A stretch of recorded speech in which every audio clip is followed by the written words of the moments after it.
and guarantee them to screw up once. I've been working at CBT for 2 years now. Before that, I was a student at Vermilion Community College. Went through the wastewater program. Today, I'm going to give you a little overview of our plant and how we come about processing Class A sludge. There's our facility. It's designed, wet weather design flow is 0.499 MVD, and now we're running anywhere dry weather 300 to 330,000 gallons. The plant was put online June 30th, 1987. We have automatic bar screen, manual bar screen, aerated grid chamber. 2 secondary clarifiers, 67,000 gallon aerobic digester, chlorine, sulfur, disinfection, and effluent lift station with a 3-mile line to this Swan River. The 3 towns come together in our main lift station down on the corner of 169. We have a 30 horsepower pump that runs about constantly, and 275s. And we also have a bypass lift station down there.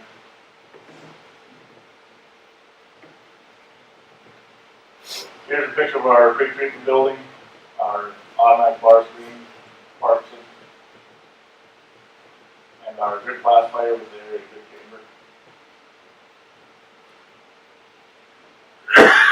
On our aeration tanks, we have a hot LDO sensor with a control for our blowers. All of our blowers are VFDs. All of our pumps are air powered, except for the drip pump. 40 horsepower blowers. 3 of them. Summertime is the only time we have to run 2. The VFD is nice. Keeps the electric cost down.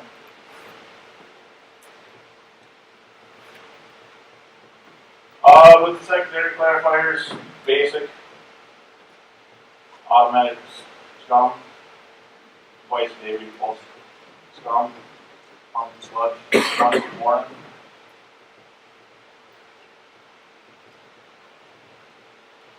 Our disinfection, the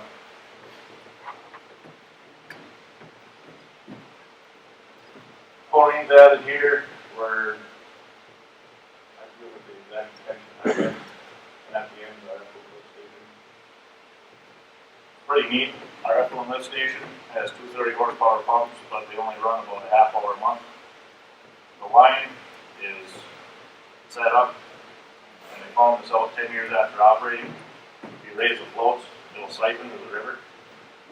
It's amazing the amount of power that's saved.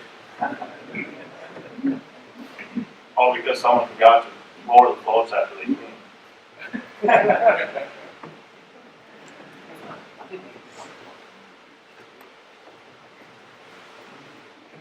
We have a 67,000 gallon aerobic digester. We, in all of our tanks, we have sanitary fine bubble diffusers. They put them in like 96. Another great savings in air. Now we get to the fun part. In 93, the EPA 40 CFR Part 503 regs were established, and in 97, Minnesota adopted the 741. 95 through 97, during the winter months, we didn't meet our vector attraction in the winter. Just not enough storage to get our vector worked out. We were working with 38% volatile solids reduction and using approximate mass balance and the solid.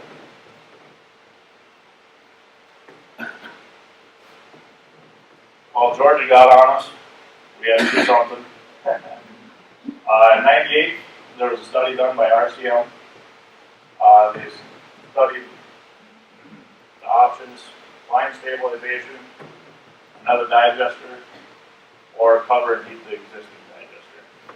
All of which were pretty expensive upgrades. So they're like, we can't spend that much money. they're trying everything they could in the process to actually get away from having to spend the extra money. The blowers, when they're first installed, they're outside air. They're converted to inside air to get the warmer air.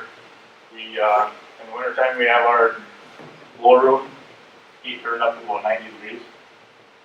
It's amazing how much difference it makes if it's not 55 degrees. The fine bubble diffusers were put in '98.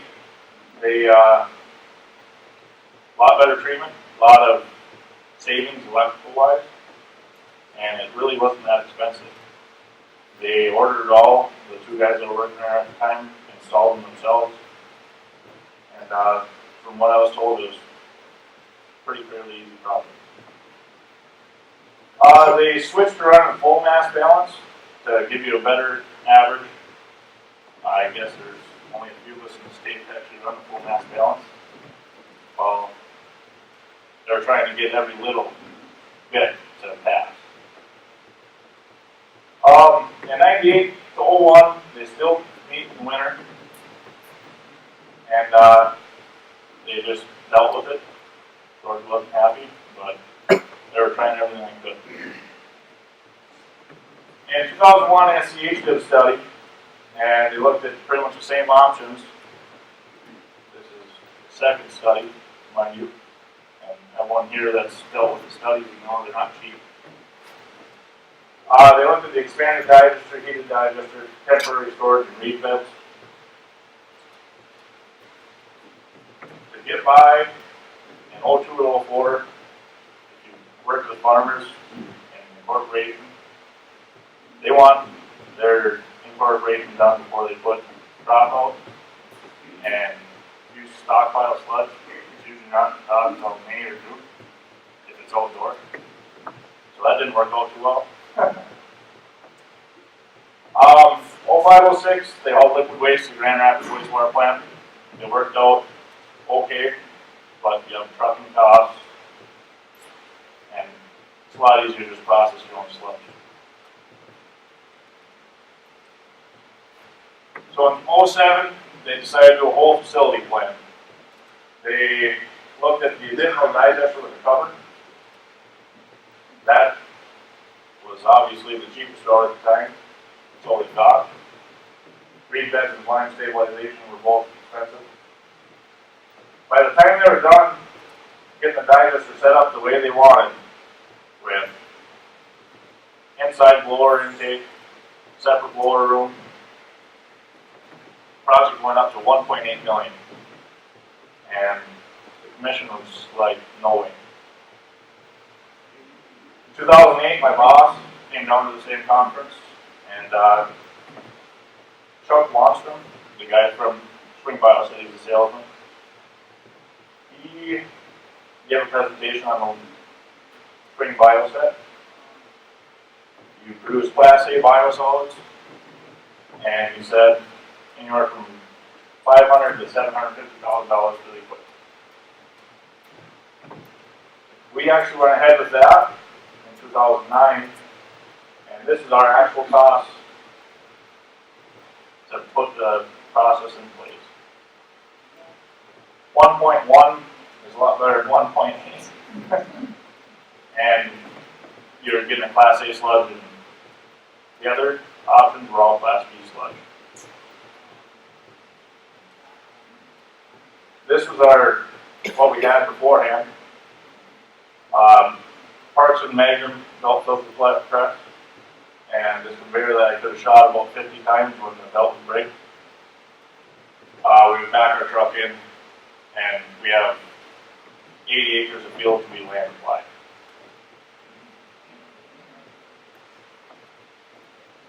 '09 is when they decided to go ahead with the BioSet process.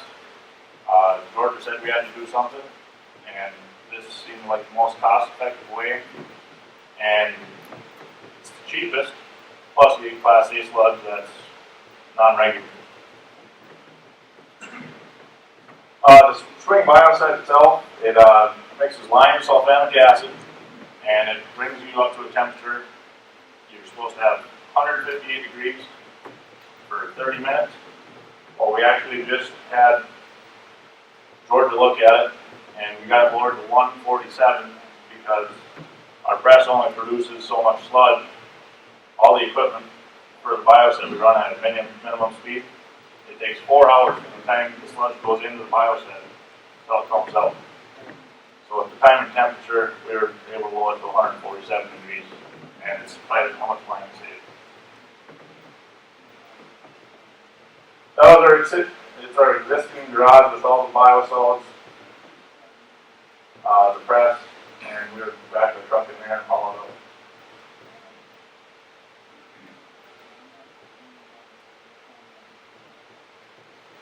During construction, if you guys have ever worked union, non-union, yeah, you get a separate gate that you get to pick up afterwards. It's always fun.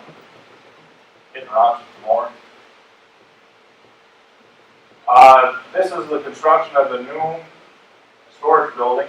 We went with the 48 by 75. We could have went a lot bigger now that we're processing, but money is a big factor. Here they are pouring the forms for it. We went with a concrete mixture that was designed for the high pH levels of the sludge. It was a lot spendier. I think the concrete alone was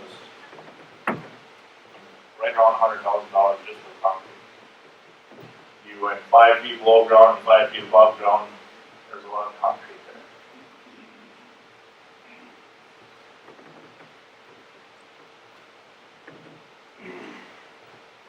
One of the contractors, he's the owner of the concrete company, pouring the floor.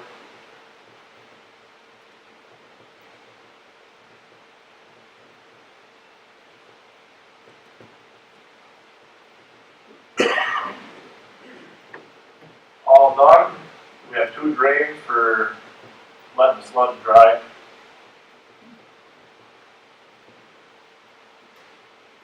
And when we built the building, we didn't enclose it totally. Half of it, we went with the skylight roof. We were going to do it again, we do the whole thing, skylight roof. It's amazing how much heat you get from the sun when it's warm out on top of those skylights.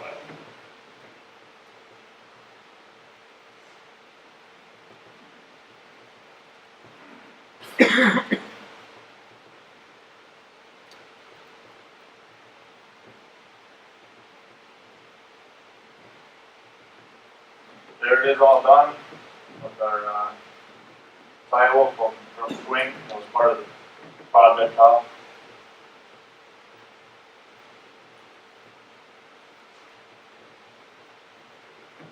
We used our existing garage to retrofit to the Class A process. So in our garage we had the press, and we had the sludge truck, and we parked our pickup in there. Well, we lost that space with the BioSet. So we had to build a new garage, but it was worth it in the end because now I have a big garage and actually work on something.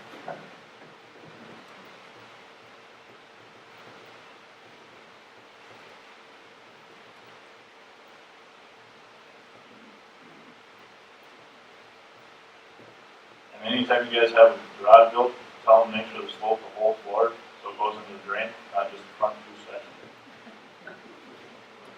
It's really fun to watch the pickup and half the time you spend squeegee.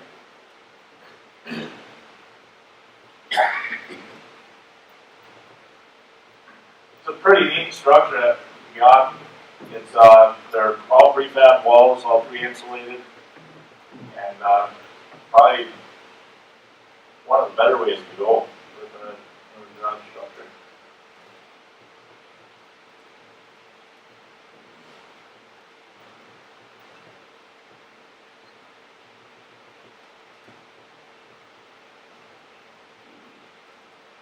There it is, all done. They had to pour a form for the silo. I think it's 40 feet high, our silo. I don't remember the exact tonnage, but I think it's 40 tons.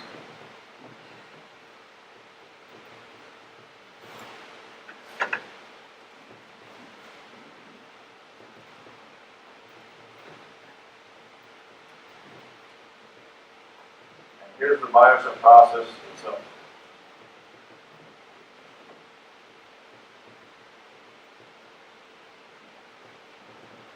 When you run the BioSet, you have a touch screen control panel that runs all the equipment. Right here, I was running this day, which was 3 weeks ago. Gives you an overview, shows you all of your temperatures. There's temperature probes throughout the reactor and your pipe temperature. You can always watch over it, and they can tie it in if you do have a SCADA. We don't have a SCADA though, so I always have to run out.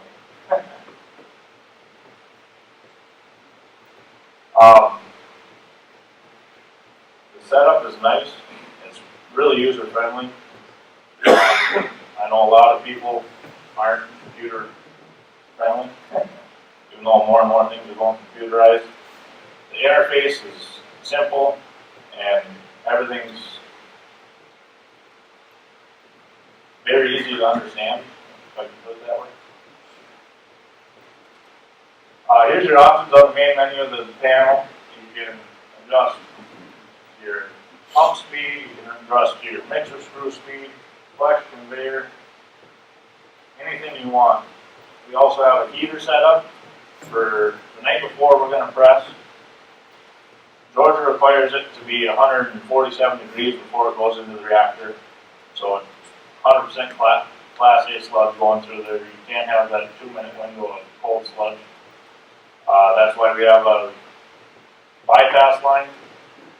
It'll come back into the hopper, and on that line and the pipe going to the reactor, there's heat tape, because you lose a lot of heat in cold metal. When you're trying to get something up to 147 degrees and the metal 60 degrees, you lose a lot of energy there. Here's the heater control. The day before, I'll go and put in the date. We turn the heater on at 3:45 a.m.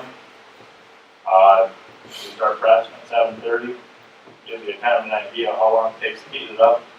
When I first start pressing, the pipe temperature is usually up to about 140 degrees, and gives you a little bit of freeway there.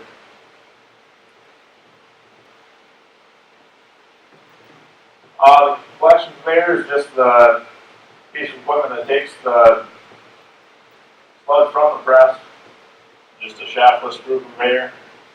Doesn't plug up. So don't take your arm in it, because you won't have an arm.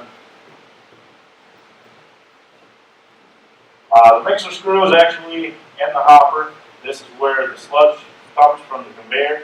This is where the lime's coming in, and this is where the acid is getting added. This is your initial reaction of the heat, and from there, it will be pushed into the pump. The lime conveyor, there's an automatic setting. We're just getting it figured out about where we need to be.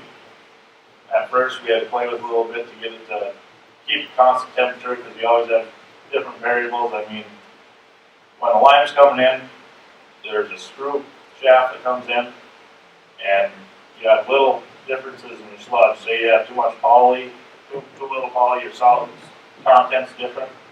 You're always going to have a little bit of fluctuation.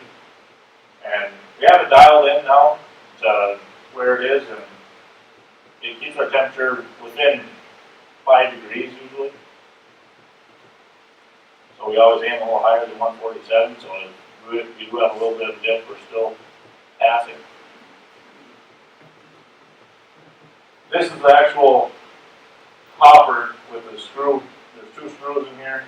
The sludge is coming in here. This right here is your recirculation line that you open up when you're first starting up to get the temperature up. The line conveyor comes in from outside the silo. It just key if you guys ever work with one of these. Don't leave the silo empty over the winter or the summertime. You're not using it if you choose to use it only half the year like we do, because you get a lot of condensation in a big metal tank, and it fills up the bottom of that screw shaft with water, and it plugs up, and you get to pull the whole thing out. And it was pretty funny when we did it, because we were trying to pull the shaft out of the speed reducer, Well, 4 hours later, we find out the shaft doesn't come out of the speed reducer. There's a bolt inside. You have to pull the screw in, unbolt it, and then push the screw outside. That was a fun day. I was blinking. This is the line feed tuning. We've made quite a few changes to this. This is for, say you go on coffee break and you're pressing, put her on auto, and it's supposed to keep your temperature. When we first started working the bugs out, we were having little inconsistencies, but now that we've worked with BioSet, talking to the engineers and the designers there, they've been more than helpful in every way to actually help us get it all figured out. They've been really good about service. Any problem we have, we can give them a call, and they're doing everything they can to get us back online. On the silo, there's a bin activator. It's just a shaker, just to keep the line more of a constant feed. Otherwise, you get all cut in there, and then you have inconsistencies in the line feed. The acid feeder, we just started using the acid again. It's sulfamic acid. The theory is so the sludge slides through the reactor better. We haven't been using it all the time, but we'll see, because we just got a new thing of sulfamic acid, see if it helps us a little bit. I mean, it works fine without it, but maybe there's a little bit there that can help us keep a little more constant. That's the acid feeder there. You buy I think it's 100 pound, 50 or 100 pound bag of sulfamic acid.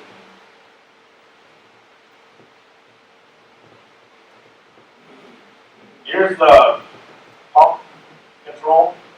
It's a 10 horsepower hydraulic unit, and all it is a concrete pump. I'm sure people have seen concrete trucks, say swing on them. They're the same people. They build lots of concrete pumps, and that's in theory what this pump is a 2-piston concrete pump that pushes our sludge through the reactor. We only have to run 25%, that's as low as you're supposed to go, and I guess there's places that run them almost 24/7 at 100%. Not many wear parts. We haven't had to pull anything apart yet. We've only had it for a year and a half. But they say you have to inspect, because there's poppet valves between the transition and the pump. You're supposed to check them for wear every 6 months. And I looked at ours, I pulled it apart. I haven't seen any wear. I mean, we only have 250 hours on the equipment, but I haven't seen any wear yet. Here's the actual hydraulic unit.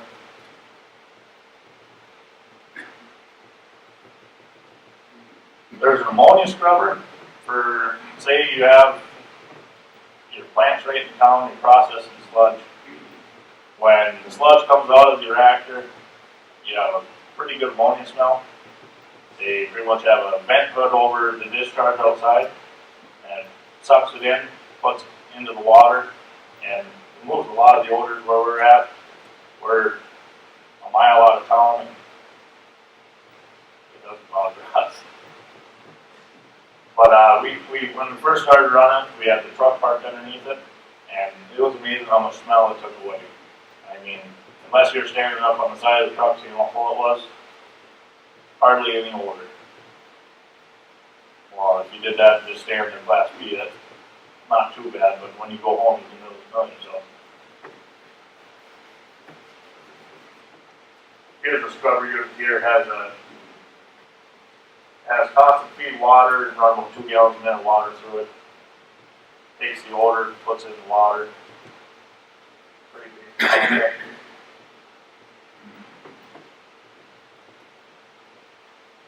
Alright, this is the pump right here.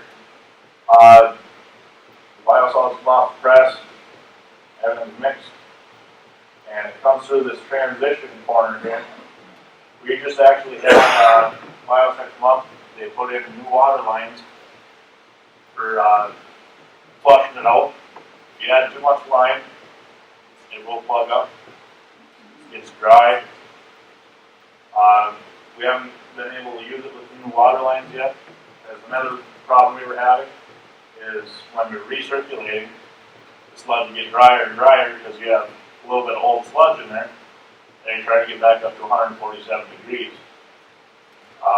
We've been playing with it a little bit. We add water into the system when we shut down now, and the reaction with the water gets your temperature up there better, and the sludge doesn't build up inside the hopper because we would have to open it up, spray water in it, get the slough down, and we would be okay. But we actually plumbed the water line into the hopper itself and two into the transition corner.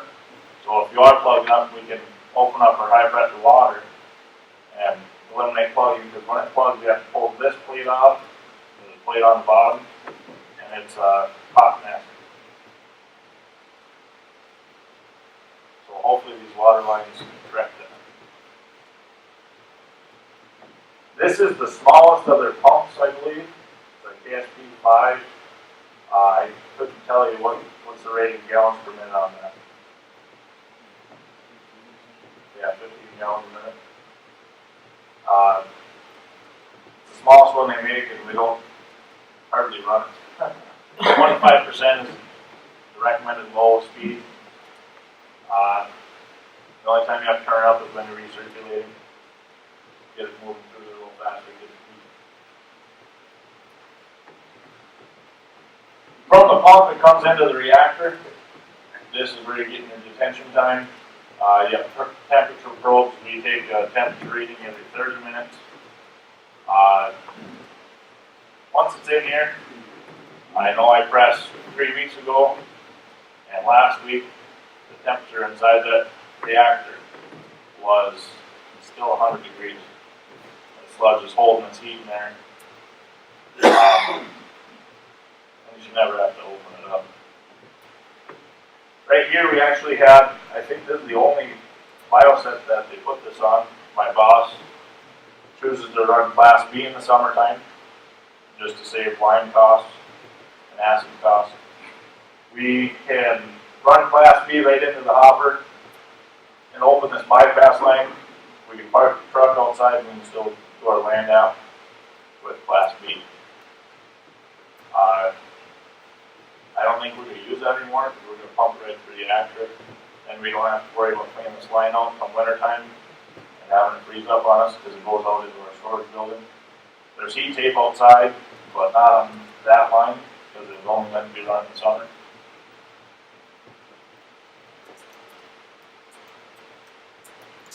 This was a day last year we were running.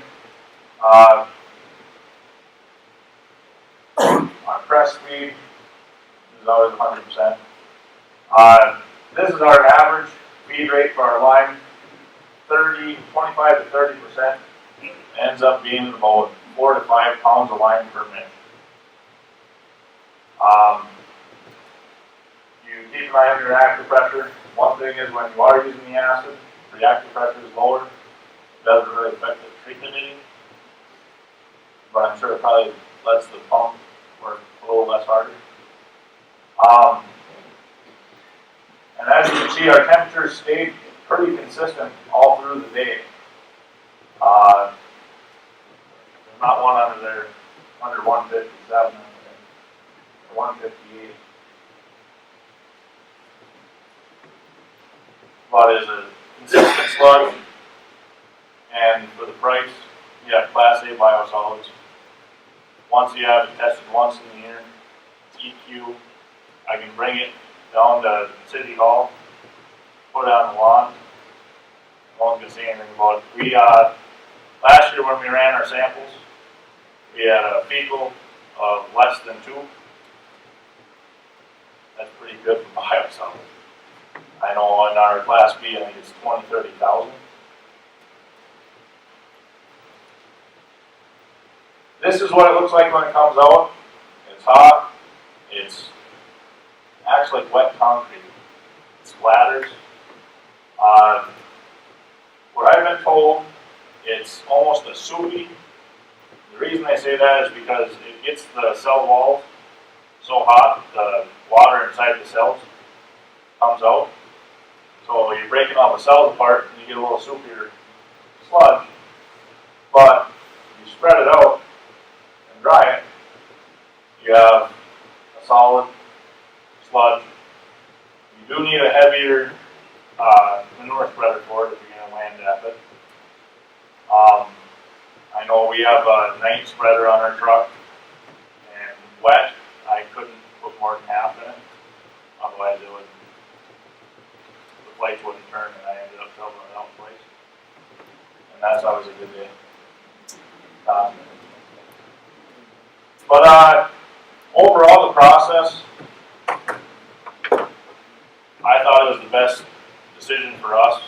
We get a Class A Biosolids product that, right now we have 2 farmers that take all the sludge we can produce. They said, as much as you can give us, we'll take it. And the 2 of them are fighting over it. So hopefully in the future, I mean, we're looking at right now, taking on sludge from another plant during winter months because he doesn't meet vector attraction. I mean, if we can get a little money coming in and maybe get a little bit out of the end product, if you're in a region with acidic soils, you're going to have farmers that are going to want it. I mean, the pH after 24 hours is still averaging around 12.3. I mean, it's a good lime source. We sent a little bit to Georgia, and she said, "What did you send me? This is all lime." Well, she ran a fecal test on it, and there was nothing. I mean, it's a safe product, and for the cost versus other options, it's the best way to go for us. I mean, we have an anaerobic digester. You can go with any setup, really. What other?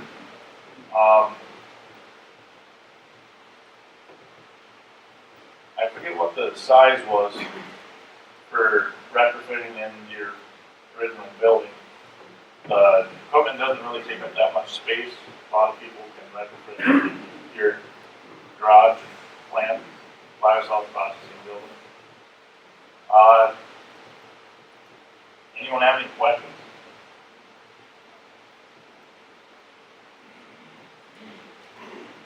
How much are you using right now in biosolids per year? What's that? How much do you produce in biosolids per year right now? How much can I? How much are you? Not that much. We press once or twice a week. Trying to get me in trouble, Jeremy?